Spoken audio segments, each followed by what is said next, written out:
Hi Tilly. Hi. So Tilly and I went to school together from 3 to like 16, and we're going to be talking about borderline personality disorder. Do you want to introduce yourself first? Okay. So I'm Tilly. I'm from Wales. Yeah, I work in Denby Library. I have BPD. I was diagnosed with it when I was 18, and then I started showing symptoms when I was around 15. So if you don't mind, can you go a bit more into that? Like, how has mental health affected you, and in what ways? So mental health has affected me in like a lot of ways. I think it's sort of made me into the person that I am. I consider myself like recovered from it more so now, or like maybe not recovered, but I can deal with it more. But during like my teenage years and especially like 18, 19, 20, I was an absolute mess pretty much. Um, but yeah, like I started self-harming when I was 10 because I had like quite a difficult living situation at the time. And then it just kind of spiraled and got worse and worse and worse. I was like with the fucking school counselors, CAMs, all of it, all the time. And like no one really understood what was going on, which I think is quite, and like that's often for people with BPD. Obviously at like 12, it wasn't BPD, but like it was coming. Yeah, and then when I was 14, I tried to kill myself for the first time, and then I kept trying to do that throughout that year pretty much. And then I got put on antidepressants from 14, and it's been a year this month actually since I've been off antidepressants, and that's the longest I've ever gone without them, which is sick. I'm well proud. I'm actually buzzing about it. Yeah, so I was put on them when I was like 14, and then yeah, it was just bad for a long time. And it affected me. I think mainly it affected my relationships because like with BPD, not a lot of people understand it, and also for a long time I didn't actually have the diagnosis. So when I was like 15, 16, I was an absolute horror to be around pretty much because like I had all of these emotions all the time, and I was just like lashing out at everyone, and it was horrendous. And like I'd hate people, and then I'd really, really like I'd be obsessed with someone, and then a week later I'd absolutely hate them. So everyone was just, I think, tired of me because I was a lot to deal with. Yeah, I think like it's affected me in positive ways too because I've met a lot of people through it, like who have similar experiences. Which has been good. And I feel like I've learned a lot about emotions, which is nice. And I've learned a lot about myself too in the time that I've had it. I think I'm definitely a better person for having it and understanding it now. Like when I didn't understand what I had, like I wasn't a good person at all because I was just I hurt a lot of people around me, I think, because of my actions. Especially when I was like 16, I had quite a bad drug addiction. So like prescription tablets. So like codeine and tramadol, like it was so bad. I remember like I was in sixth form, and I used to take like I would just like take tramadol as if it was like Tic Tacs. And I remember I was sat in history in sixth form with Frianwen, and I was just sat there, and then like my nose started pouring with blood, and I was like I need to get out, I need to get out. Walked out of the class and then just like projectile vomited over everything. It was so bad, but like I was just taking them all the time. But like as you can imagine, like at 16 or 17, like that's hard for like Rianwen or Erin or like my friends to deal with because they're like, what is going on? Like what do you even do in this situation? And like I was horrendous. But I think now that I've sort of come out of that, I'm a lot better for it. I think I'm a much better person, which I think is a good thing, obviously. Yeah, and I think that you're right. Like no one else knows how to deal with it, at least from my experience. And you don't know because you've been given no diagnosis. You even if you were, there's not always that much information about what's going on. And I think that Yeah. that can just make everything so difficult. So for people who don't understand BPD, can you like give a bit of a summary from your own experience of what it is? So BPD is horrible for a start. It's horrendous. Um, it's classed as like a personality disorder, which I think can throw people off because people think it's like, oh, you've got two personalities, or do you know what I mean? And I think it comes a lot from like people not understanding what personality disorder is. Um, I would say it's more of like a behavioral thing. So the symptoms are like, you have very bad mood swings, but not, it gets misdiagnosed a lot as bipolar because of the mood swings, but it's like, it's not like 6 months of you being depressed and then 6 months of you being manic. It's like every single day, like you wake up, you're in a well good mood, you see a bird outside and you're like, oh my god, and then it just like ignites this rage in you. And it is literally like stuff that's stupid, like the things that I get annoyed about is insane. Like, I don't know, like someone could like not put a towel back properly and I'd be like, oh my god, like I'm ready to fight them. So it's like, yeah, it's like you have a lot of like issues dealing with emotions. And then on top of that, like impulsivity, which is like you don't know how to deal with these emotions, so you do anything to like sort of get out of the emotion, if that makes sense. Or in my experience, that was like with the drugs and like drinking, I was really bad for as well. And like, yeah, that's just not fun. And then there's also like people with BPD have their own symptom of self-harm and suicide. So like you have to, there's like 7 pieces of criteria you have to meet to have a diagnosis of BPD. And like one of the criteria is like that you self-harm and you've attempted suicide, because people with BPD tend to do it a lot because of like the impulsivity and things like that. It's really interesting, I think, because all of the symptoms kind of link together in a way, which is quite like not cool, but I think it's quite interesting. Yeah, and then another 2 symptoms that link together is like you have this really big fear of abandonment, and then also you have really unstable relationships, which I can definitely relate to. Like, yeah, I was in like a relationship that I've just been in. I was so scared of him leaving me, even though it probably would have been better if it was better, and it is better now that we've left each other. But you're so scared of it because the idea of someone leaving you reinforces all these ideas that you have about yourself, that like you're a bad person and you're evil and like everything else. So yeah, it's a nightmare. It's horrible to live with, really. But like I don't know if do you know what DBT is? No. It's this form of therapy that was like especially made for people with BPD. I think everyone could benefit from it, but yeah, I've got this little DBT book that I take it everywhere with me. I absolutely love it. It's like my little Bible, and like it's literally like the best thing ever. But yeah, like since learning the skills that like they put in those books, I feel like my life is just so much easier now, and it's so much better. But So yeah, what does it stand for? Sorry. What does it stand for? Dialectical behavioral therapy, I think. Can you like tell us a few of the like maybe things that stand out for you that make it, you know, helpful for you? Yeah, so like there's 4 main skills that you have to learn in DBT. So it's one of them is emotional resilience. One of them is interpersonal effectiveness, so like how to deal with relationships and stuff. One of them's mindfulness, and one of them is distress tolerance. So my personal favorite is distress tolerance, because I find I get like really overwhelmed with a lot of emotions and I don't know what to do with it. And usually I'd like lash out at other people, or like when I was a teenager, I used to self-harm or take drugs and stuff like that. So like the distress tolerance one is really important to me.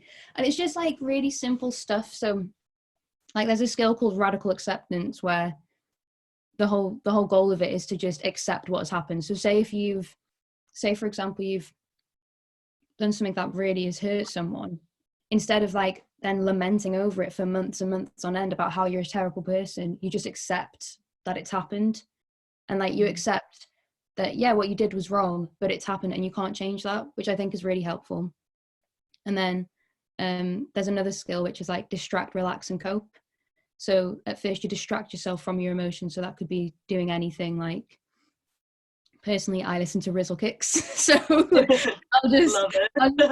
I'll just whack Rizzle Kicks on full blast for like an hour, and then like that takes me out of the situation. And then you'll do something relaxing. So like I would go for a bath, or go for like a walk with my dog, or you know, something like that, or meditate. And then after like say that only takes around like 2 hours, but you've calmed your emotions down so that you can cope with the actual situation that's going on. So that's really good. Yeah, the mindfulness I think is really helpful too, but I have really bad attention span, so I can't do it very well. Yeah, and then the emotional regulation, it's like, I think that one's a really important one, like probably the most important of them all, because most of your problems come from you not being able to deal with your emotions. And like, I struggle a lot with like overwhelming emotions. So I feel like I feel everything in one go. And in the emotional regulation bit, they point out like, usually if you've got a situation that's really stressful, there's like a primary emotion. So you might feel sad, but then there's like all of these secondary emotions that come with it, which is like, you feel angry that you're sad, you feel annoyed at yourself that do you know what I mean? So then it's like, yeah, so it like recognizes both of those. Like once you recognize what you're actually feeling and not all on top of it, it's easier to deal with stuff, which I find really helpful. Yeah, honestly, that they all sound so helpful. I feel like a few of us could do with that little book. They are, no, they really, really are. Like, they're sick. Oh, but yeah, so it does sound like you're like finding your ways to cope and to deal with it. But like, I think for a lot of people with mental illnesses, one of the big struggles is how the people that care about you or that you care about also deal with it and treat you, and like in trying to accept you. What are the biggest things you'd say for people that like care about someone with BPD, or like what do you wish that people knew about it like most of them? First thing I would say is, if you've got someone around you that you love who has BPD, do not read anything online about it, because it's all lies. So like if you Google BPD girlfriend, it's like, your girlfriend's manipulative, she's evil, and it's all just wrong. Like, how can you even make a generalization like that? Like, you can't just say that everyone with a mental illness, like there's so many layers to all this and so many interactions where two people are involved. It's not like, I just feel like it's so generalizing to say that and so damaging. It's so bad. Like there was because I work in the library, there's a book on gaslighting in like this health and wellbeing section, and I was reading in that because I was reading that because I thought it was quite interesting and quite relevant at the time. And it was like, I read like the first, like the introduction bit, and I was like, oh, this is good. And then it was like, most gaslighters tend to have borderline personality disorder, and I was like, what? No, they don't. That's just not true. So there's definitely like a lot of misconceptions about BPD, and like I don't even understand where it all stems from, really. A lot of the time people with BPD are more likely to be abused as well, because one of the symptoms of BPD is like not really having a general idea of like your own identity. So obviously if you're entering a relationship with someone who's got quite an overpowering identity, it's going to be easy for them to warp you into what they want you to be. And also because you already absolutely hate yourself and you're scared of them leaving, it just adds up, you know what I mean? And because you can't control your emotions, you can then be turned on to look like you're crazy, or do you know what I mean? Yeah. Which yeah. No, you go. Yeah, I just think like that's something that really needs to change about it in terms of stigma around BPD, because it's absolutely heartbreaking to read. It's horrible. Like, and it's especially difficult when you're going through a breakup or something and you want to search out for these helpful things. So like when I went through my breakup, I was like, BPD breakup, like how do I cope? Because it's really difficult because you're scared of people leaving. And it was like, you should never speak to your BPD ex ever again. And I'm like, no, that's not what I need. Yeah, I think that it's just really damaging to put out any kind of message because obviously there are so many, if we talk about like people and personalities and relationship types, there's so many that it can't just be someone. You can't just say that all people with a certain mental illness are the one in the wrong when you don't know each relationship and you don't know how, obviously when even, I think most people with mental illnesses, when they're in the depths of like their struggle of figuring out or struggling with their emotions and stuff, obviously that will have an effect on their other half or their family.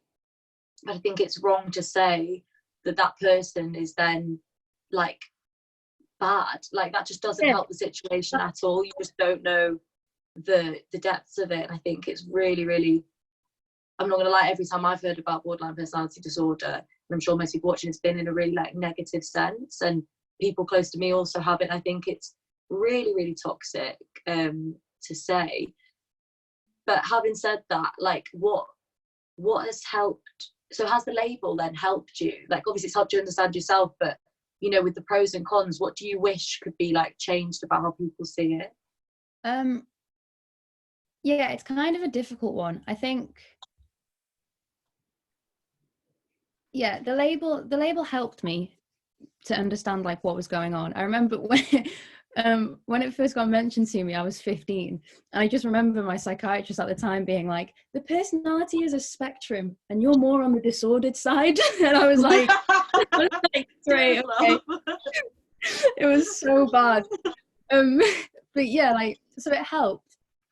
But I do think it's kind of, I feel like, especially when I first got the diagnosis, because like I said, you're scared of, or like you don't understand your own identity, you cling on to it, and then it becomes like a big thing in your brain where it's like, oh my god, they think this because I have BPD, or oh my god, I am this because I have BPD, which I think is obviously really unhelpful. I am glad I got the diagnosis because it has made everything loads easier, but like I'm quite strong-willed, I guess, so I can see these things about like how people with BPD are manipulative, and I can be like, well, they aren't. But I feel like if someone wasn't as comfortable in themselves as maybe I was, it could be really, really damaging. But yeah, I think I wish it didn't have stigma, but I don't even know where it came from. Like I don't understand why everyone just hates us. It's so weird. Yeah, it would be good to speak to some more people. Like I wonder if anyone else would be willing to talk about it in their experience, because obviously like I can't in my head like fathom that like you can just categorize a group of people who are already struggling, who I'm sure feel like the weight of it all so much more than anyone else, even if it is having negative impacts on others. And ultimately, like, what is the point in blaming the individual? Just help them get help, like help them understand themselves. And if you're not willing to do that, you know, help them find someone who is, and use your own boundaries to kind of assert that, I think. Yeah, I think like people with BPD, like they do bad things. I've done bad things, and I'll admit that. But at the same time, I'm not going to judge myself for doing them, because at the time I was a mess. There was so much going on in my life that like, do you know what I mean? It was awful, and I can't judge my little 18-year-old self for doing stupid and bad things, because I've apologized to the people that they affected, and I think we're all good. They're still my friends. But yeah, like I think that's the thing. And a lot of people, I know a few people with BPD, and like they're the most like apologetic people going as well. So they know, they can understand like they do things that hurt people. Everyone does though at the same time. So I don't know. I could speak about it for days. I just think, I don't know. I think as well maybe it's the fact that it's usually a diagnosis gotten by women, which doesn't help, because people hate women anyway in general, or they can be like, you know, women are all classed as like hysterical and like, oh my god, if you've got BPD on top of that, like it's just, yeah, I think yeah, there's been a lot of like research into how BPD could be considered like a hyper version of like the female brain, you know, like the typical female brain, which is quite interesting. I don't know if it's like there's any truth to it, but I think it is quite interesting how it is mainly a female having disorder. Or at least it's like more women are diagnosed with it. Yeah, because I think a lot of it is about like the more conversations I'm having on here, I think that a lot of it is about how others view us in relation to how we view ourselves, and kind of all that tension in between, and how we like relate to others.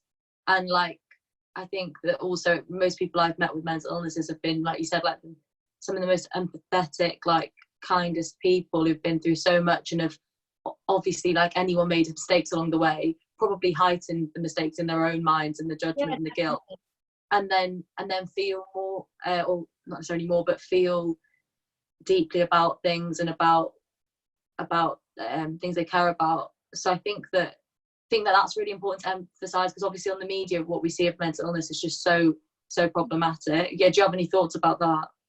Yeah, well, I think I have a big I'm not gonna lie, like when I was like 15, 16, Girl Interrupted was like my favorite book and my favorite film and everything else.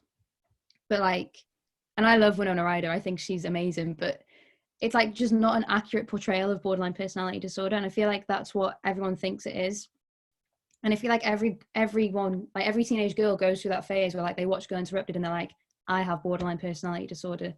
And it kind of annoys me because in the actual book, the whole book is her being like, I don't think I have borderline personality disorder. I think they've just slapped it on me because it was the 60s and it was like a popular diagnosis at the time. And they didn't really know what was wrong with her, so they've just slapped it on her. But yeah, I hate how that's been like misconstrued as like, I don't know, because in the film, her experience is just a normal teenage girl's experience who doesn't really know what she wants. But yeah, I feel like that can be quite damaging because you get people latching on to this idea of BPD and it's not real.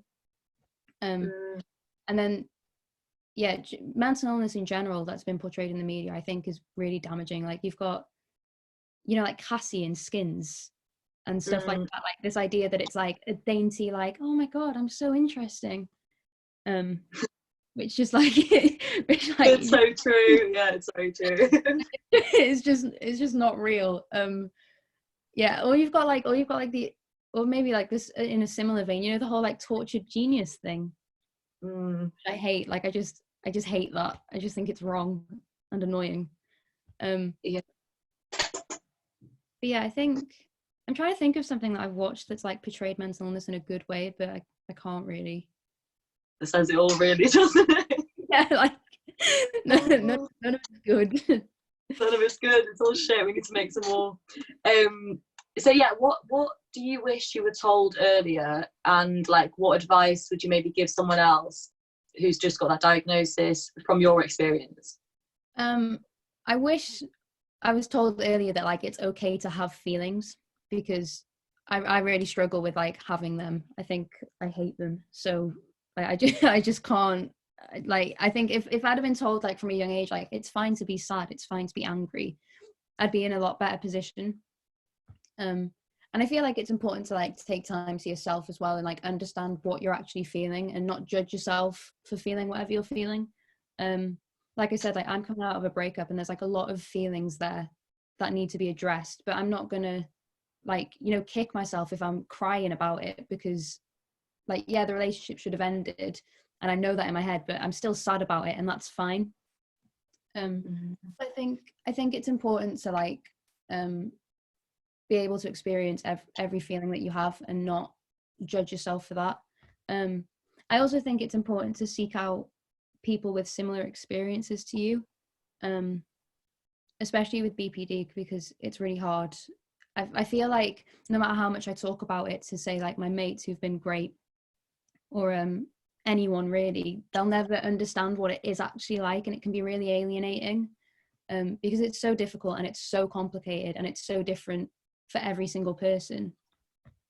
And it's like, I think as well with BPD, it's so close to being normal as well, in terms of like, say for example, someone with BPD might like really miss their friend, so they message them like loads and loads and loads and loads, which like to some people can be quite normal, you know, the clinginess in a way. But like, so I don't know, it's like, yeah, I think you need to find people who can understand what you're actually going through and be able to see that it is your disorder as well, if that makes sense. Yeah, and then also just find things that make you happy. Also, I think redirecting your emotions is a good thing. Like I've struggled a lot with anger. Like I get really angry really easily, but I've tried to make that more productive. So like I got in like really interested in politics, you know, to like make my anger useful, if that makes sense. Yeah.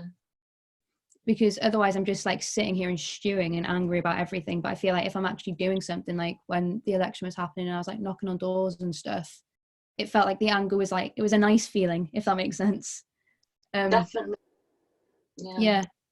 So I think that's good. Like, yeah. Yeah, and like, yeah, just finding stuff that makes you happy is important. Like I said, Rizzle Kicks is what it is for me. They make me very happy. And I also watch a lot of the Fresh Prince of Bel-Air because I just think that's good. Yeah, I think self-help books are good too. I read a really good one by Beth McCall, and it's called How to Come Alive Again, which is sick. Like, it's dead. I think it helps because she's dead funny in it, and she's actually someone who has had, she doesn't have BPD, but she had depression. But she speaks about BPD in it, and that's really good. Yeah. There we go then. That's the portrayal that we were looking for. the positive one. So we'll link that in the caption, and anything else that like you think that people might be able to find useful. So they're not just looking at the misinformation that we all know is out there. Yeah, and finally, is there any other like things that you want to add to destigmatize like this very, very stigmatized topic? No pressure. Yeah, I just think like, I don't know, just try to understand other people's experiences, I think is the main point. And like, I think we should all be a bit more nicer to each other and more forgiving towards each other for things that people have done, in terms of bad stuff people have done. Also, yeah, just don't read anything about BPD at all. But yeah, I think, yeah, we're not bad people. We're just struggling a lot. And there's a lot of complications in our little brains that just scream constantly. Yeah, I definitely think people should just be nicer to everyone in terms of, I think that would benefit people with BPD because we get a lot of stick for pretty much nothing. Yeah, and also in my head I'm just going through everything and I'm like, and also I think Get it out. I know we're not talking like specifically about addiction, but addiction is like one of the symptoms of BPD, and I feel like that is a very stigmatized thing too. I know, like when I was an addict, I was horrendous, but like you really need to be there for people who have drug problems because it is not their fault. Like they aren't doing it just to be a pain. Like it's really, really bad. So yeah, I think that's really important as well to get out there, is that addicts aren't bad people and they deserve help. Definitely. Yeah, and I think that needs to be like a whole episode as well about addiction that's really dug into, because I know that it's really, again, like misunderstood and misportrayed. I think with all these things, what you were saying about like the book that you mentioned and not reading just like random shit out there about mental health, I think it's really important to like read and watch things created by people with BPD or OCD, from my experience, or addiction, because then you're like, you will get the humor that only really people with that thing can portray. And like you'll get no one's going to sit here and pretend that in the midst of all that pain they were just like this perfect person. So they'll describe the unhealthy things, but also the unhealthy ways that like society treats these illnesses as well. Yeah, definitely. I think there's a good, actually, in terms of, I don't know if it really counts as media, but have you ever listened to Fiona Apple? Yeah. She is the perfect example of like BPD. Like, oh my god, all of her songs are just insane. Like they are so good. I don't know if she has it, but like, and Amy Winehouse too. Amy Winehouse actually did have it. But like, yeah, I feel like if you listen to Fiona Apple's lyrics and Amy Winehouse's lyrics, you can understand BPD more, because especially Fiona Apple, she is so good at summing up like how we think, if that makes sense. So yeah, I think maybe there's not a lot of like TV, film and books out there that are good representations of BPD, but in terms of musicians, there's quite a few. Kurt Cobain was another one as well. But yeah, I think that's probably the best we have for BPD. Tilly, you've got to go. Oh, no pressure again, but get writing, get something out there. I know, I have to. I should write a book of essays or something. Oh, well, thank you so much for coming on and talking like so honestly. It's all right. It's all right. Anytime. Thanks. Bye. Bye. Bye.